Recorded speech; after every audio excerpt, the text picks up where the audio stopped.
Alright, well, I just finished giving this cabinet a makeover, and these old cabinets are really good. A lot of people have them, and in fact I have these in my Vermont house, and at the end of the video I'll do a what do you call it, before and after shot, because you can see the way I worked with those cabinets and built a few new cabinets and added some crown to. I think they look great. I'm really proud of that job, so I always like to show that whenever it makes sense. So anyway, what I did here was first just take off all of your hardware and put it into a bucket so you won't lose it. And you can spray paint your hardware if you decide that that's what you want to do. And the next step is to wash the cabinets. I didn't do that here because we're just in my shop, but you have to imagine that a kitchen cabinet is going to get a grease buildup over the years, and it's good to try to remove that. So wash your cabinets with soap and water, and then give them a good sanding, the doors, the sides, everything, with 150 grit. You don't have to go too crazy, really. Maybe 2 minutes on each door, just kind of scuffing up the surface. And then you want to vacuum the whole cabinet. And in this case, I trimmed the cabinet. I added, I guess you would call this a base to the cabinet, or like a baseboard almost, and a crown to the top. So let me just show you what I made those moldings out of and give you some suggestions that you could use if you don't have a wood shop at your disposal. For the top of the molding, I made a small crown using a stop molding and a 3/4 inch cove molding.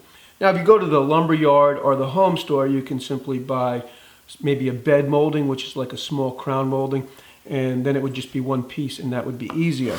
For the base of the cabinet, I had a small piece of bead molding in the shop, and I added a piece of shoe molding on top of that. Now again, it would be easier to make this out of one piece of molding, so if you're at the home store, a piece of nose and cove, or some people will call this a base cap molding, would work well. After I trimmed the base and the crown of the cabinet, I primed the whole cabinet with a product called Sticks. This is a water-soluble product. I used to use something called a shellac-based bin primer, but that's a lot harder to use, and a friend of mine who's a painter told me about this Sticks product, and I've used it a couple times. I like it. It's easy to paint on. It's also water cleanup, so that's a lot easier. And then once the primer dried, I filled all the nail holes with joint compound. I let that dry, then I sanded the whole cabinet lightly, sanding the fill at the same time, and then I painted the cabinet with an eggshell finish. I wouldn't use a flat finish on a kitchen cabinet, but I think you're safe to go with an eggshell or a gloss finish. And then once everything was painted and dried, I put the hardware back on, and that's all there was to it. Now I should mention that this is a shop cabinet, so I didn't do anything with the inside of the cabinet, but if this is for your kitchen, you probably want to paint the back of the doors, and you may even want to paint inside the cabinet, but that's going to be a lot more work, so you could probably get away with just cleaning it real good. This Friday, I'm going to build a cabinet for my chop saw.